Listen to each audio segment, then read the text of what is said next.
عبر وزير السياحة السعودية عن سعادته بزيارة النجم الأرجنتيني للمملكة العربية السعودية، وظهر ميسي مع زوجته وأولاده وهو بيداعب ظبيا في إحدى المزارع السعودية، والتقط صورة ليه وهو بيلعب الكرم، وهي لعبة عربية شهيرة مع أحد أبنائه، وجلس مع أحد السعوديين المزارعين في حضور عائلته وسط سعادة بالغة.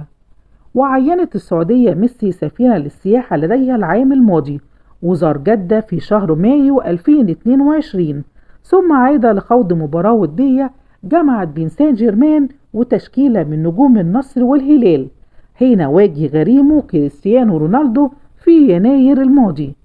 وكتب أحمد الخطيب وزير السياحة السعودي على تويتر: أنا سعيد بالترحيب بسفير السياحة السعودية ليونيل ميسي وعائلته في رحلته السياحية الثانية للسعودية.